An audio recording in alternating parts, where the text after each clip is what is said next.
Hello and welcome to the Pay It Forward podcast with Payable. I'm your host, Doug McKenzie, and today we're going to be looking at everything when it comes to security, VPNs, and finance. And joining me here today is Kestas Saulis from Nord Security. Kes, how you doing? You good? Hi, yeah, all good. Absolutely amazing. Thanks for the invitation. Oh, it's a pleasure having you. And Kes, could you please tell our viewers a bit more about your role at Nord Security? Yeah, sure. So I'm head of payments at Nord Security for over 5 years now. So I'm responsible for global payment strategy and fraud prevention. Absolutely incredible. That's why we've got you here, because I think with Nord Security, you've got a great overview with how security is changing, especially for fintechs, retail customers. What are some of the big things our viewers should be aware of in the fintech space? So from payments perspective or customers perspective, if we speak about customers, they have to be always be aware of what they're doing online. Yeah. It's related to private information, payment information. So, for example, to have the online banking app downloaded for tracking the transaction and seeing if anything pops up suspiciously while you're sitting drinking coffee. Oh my God, it'd be the worst way to wake up in the morning, wouldn't it? Yeah, that's true. So, saving the information securely, having strong passwords, using VPN, by the way, on the public Wi-Fi networks when using the same online banking, it's super important. It's actually worth doing, yeah? Yep. Fascinating. And when we're looking at payments, obviously now that payments are done digitally over mobiles, over phones, the amount of payments that are being made is so much more than when you would take out a weekly sum out of the ATM and just use cash every now and then. Now I'm spending microtransactions, recurring payments. What is the scale roughly of payment fraud in the European Union? The NordVPN researchers took out the data set of roughly 6 million cards from 8 biggest dark web marketplaces. Yeah, wow, okay. Yeah, it was super interesting. And what they found out that 2 out of 3 cards were acquired by various hacks. 2/3 of the whole volume contained additional personal information such emails, social security numbers, addresses, phone numbers. Yeah, it's crazy. And they've just got all that information on people. Yes, because it's when you submit the whole information through, let's say, malicious website, it's quite easy to acquire it. And fraudsters are making these copies of legit websites look like. Fraudsters can make copies of legitimate websites. Yeah, it's like they misspell one letter in the domain and that's it. But it's like copy pasted from the original website. Wow. So it's not about the EU, but overall, so 60% of the whole cards were US issued. So that's make the US biggest exposed country. Anecdotally, every time I go to the United States, my card gets hacked. Really? Yes. You're using somewhere bad. Yeah, I'm going to some dodgy websites, it sounds like. Yeah. But from that point then, from an payments industry perspective, what are some of the major trends when it comes to just payments, and how are you looking to implement some of those payment strategies in Nord Security? So what we generally look is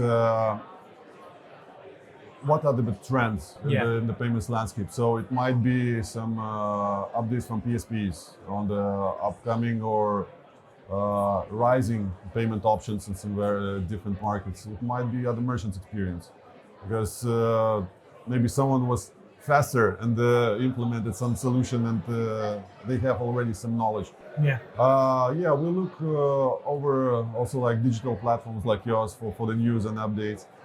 And we're also doing self-analysis of our checkout page to see which method is most popular, which is least popular, and we do the appropriate lineup there. Well, I always love a shout out, so thank you, Kes.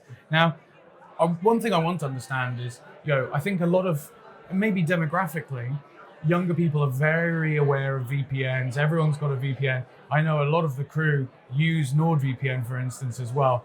But what is the actual tangible benefit to using a VPN when sending a payment, for instance?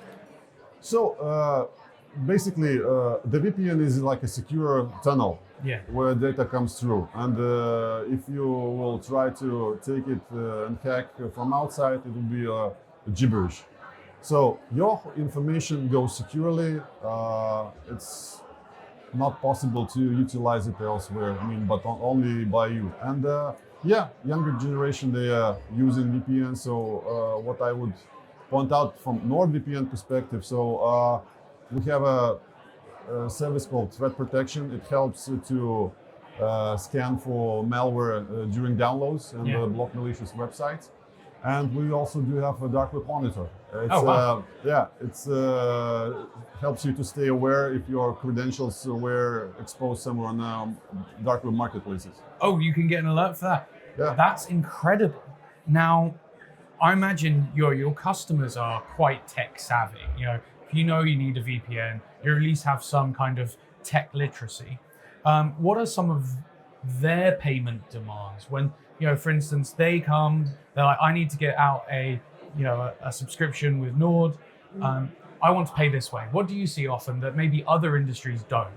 So I think it's pretty much similar to other industries, and the demands are pretty much the same. So it would be like a preferred payment method that should be present on the checkout page, and of course seamless checkout experience. Yeah. But super tech savvy customers, they might request a particular cryptocurrency that they usually pay with and rely on. It's sometimes the super small ones, but anyway, these are their preferences. I can imagine some of them are quite niche. Now, one cryptocurrency that won't be niche will be, for instance, the digital euro.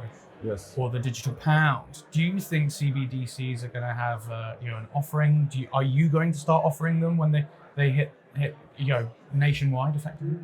So when it comes to CBDC, a lot of markets are in research phases currently.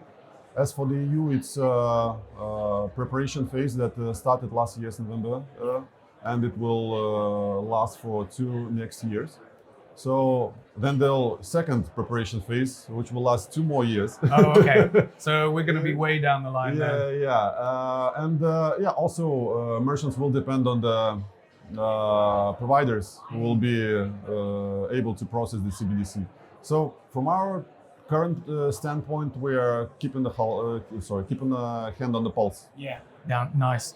And I think one thing that's really important to understand is it going to disrupt traditional cryptocurrencies, or do you think we're going to have, our Bitcoins, the ones that we already know, and then alongside that, are we going to have the CBDCs, or will CBDCs, do you think, just your opinion, overtake the? Well, in my personal opinion, I think it will smoothly coexist. Because it's hard to disrupt the cryptocurrency market, but it will be just a nice addition to digital currencies which are already present. Amazing. Now, my last question, I think it speaks to the state of the fintech ecosystem, is that everyone does what they do really well and they focus on it. So, for instance, Nord Security, you guys focus so much on a secure payments experience, a secure offering for your customers, but when creating these new payment journeys, these new, do you look to partner with other organizations, to create that best-in-class service? Well, we do speak with other parties to see what experience was applied on their side. We make some knowledge sharing. Also, we do A/B test a lot. Cool. So we constantly experiment on the user journey and preferences towards and during the checkout. So since everyone is have particular demands and they go with the flow with the latest trends, so we have to keep up as well. I can imagine it's hard work. Yes, it is, but everything's for the best, Perfect. Kez, it's been an absolute pleasure. Thank you so much for your time. Thank you. Thank you for inviting me. Cheers. Cheers. Now that's all we've got time for in today's episode, but you can catch so much more over at payable.com. So thanks for watching, and we'll see you on the next one. Goodbye.